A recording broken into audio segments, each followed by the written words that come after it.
Support comes from UT's Lady Bird Johnson Wildflower Center, featuring miles of trails and nearly 900 native plant species. More about the official Botanic Garden of Texas at wildflower.org. Hi, welcome back to Este Garden. My name is Ana Maria Gutierrez. Hi, and I'm Leah Scott, and we're glad to have you today in our tomato crop. So we started our tomatoes from seed back in January, and we planted them out as small transplants at the beginning of April. In Central Texas, our general last freeze date is March 15th, so planting out anytime after the middle of March is advisable. You want to make sure you've amended your soil with some nice compost and potentially fertilized the bed you're planting in. We have a nice NPK fertilized mix, which we'll go into later. So one of the first things that we're doing as our tomatoes are getting established is we are pruning pretty heavily. We're removing all the lower leaves as the tomatoes keep growing. And initially, we're also picking off all the flowers that we see. And that's so that instead of focusing on producing fruit while so young, the tomatoes can really focus their energy on establishing some deep roots and some healthy stems.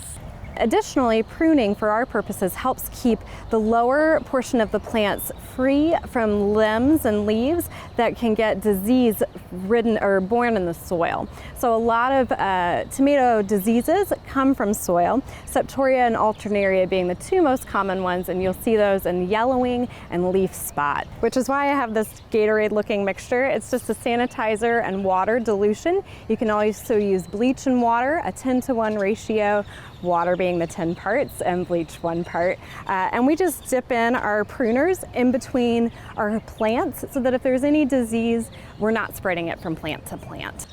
Trellising is really important to secure the health of our indeterminate tomato variety, which is Juliet's this summer. So we come in and set up T-posts around every 3 tomato plants, and we're gonna weave some twine through our tomatoes basically every week or every other week until they're as tall as our T-posts. So why is it important to trellis? Well, like Leah mentioned, there's a lot of disease that can come from the soil. So we really want to make sure that our tomatoes are lifted up off the ground and have enough support so that when they put on a lot of fruit, the weight doesn't bring them back down. You'll notice that we planted basil alongside our tomatoes. These are very common companion plants, but something that we also did this summer is set up some other edible flowers that are serving as trap crops for our tomatoes.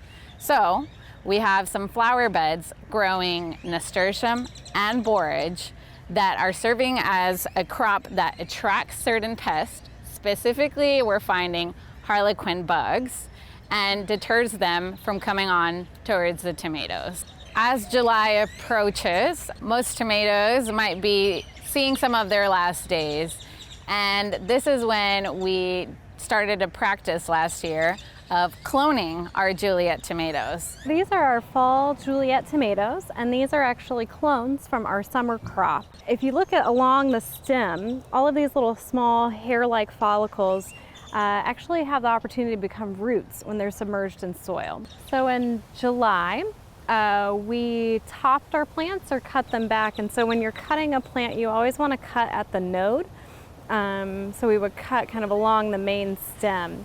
And then we actually stripped the plant of any of its lower leaves so we could bury as much of the stem as possible in soil. And so we actually put them in 4-inch pots and let them get established and develop their root ball.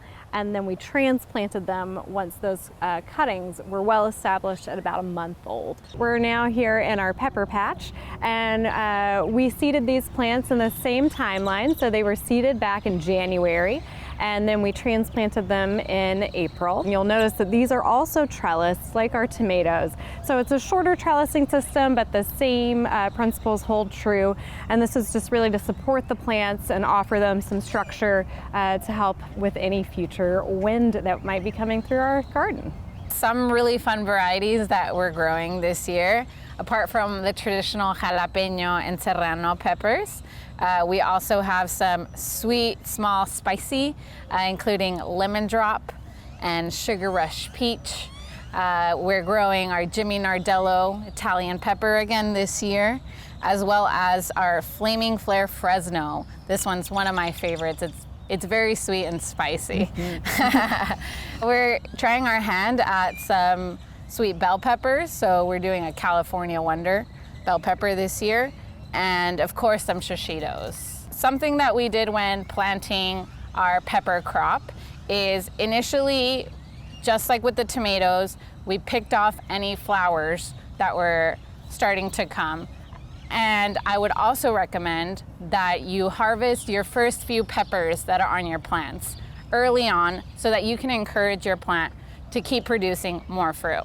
We also fertilized our peppers when we planted them. And we did our NPK mix here that we used bone meal, blood meal, and langbonite. So our nitrogen is primarily coming from our blood meal, and that's helping all the green growth on plants. Then we have our phosphorus, which is for rooting and fruiting. And that source is primarily the bone meal. And that's our bone meal.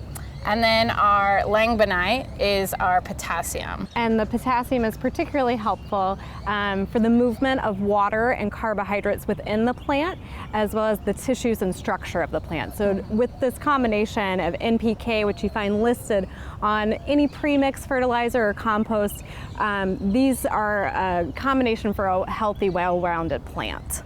Our peppers are looking really nice, and they're putting on a lot of fruit. But something that we've noticed is our new leaves are starting to have this curl to them, and there's some yellowing spots. So we've been trying to identify what are our plants telling us? What are they struggling with? Our best bet as of now is that they're struggling to intake calcium. And we're still learning. Absolutely. And experimenting and seeing what did we do that we can do better next time. But our best bet as of now is that we might have done a little too much nitrogen. So both blood and bone meal have nitrogen, and that can sometimes inhibit the plant's ability to intake calcium. Home gardeners might also be experiencing some blossom end rot. So this can happen because of a myriad of things. First and foremost, it might be an issue with watering. So if you are underwatering and then overwatering your plants, that might lead to some blossom end rot on your fruit, be it your peppers or your tomatoes or your eggplant. We're here with our future okra bed. We've got some save seed from our previous okra. This is actually from 2020. Okra, like any summer crop, can be planted after our last frost date. And it's actually such a heat-loving crop that you can do your successions even closer to the summer, like we are now at the end of May. Something cool we're gonna do is we're gonna plant okra with some pole beans.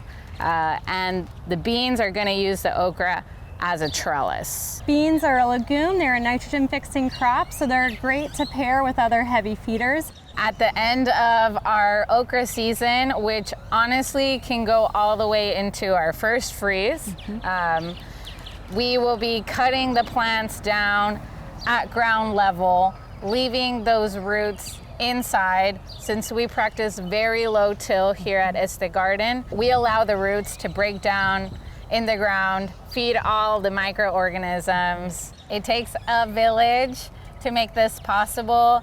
So we would love for y'all to come out here. If you're interested in volunteering, we have weekly opportunities where you get to come, learn with us, and take some fresh produce home. And you can check us out on Instagram. To be able to follow us there. At este.gardenatx.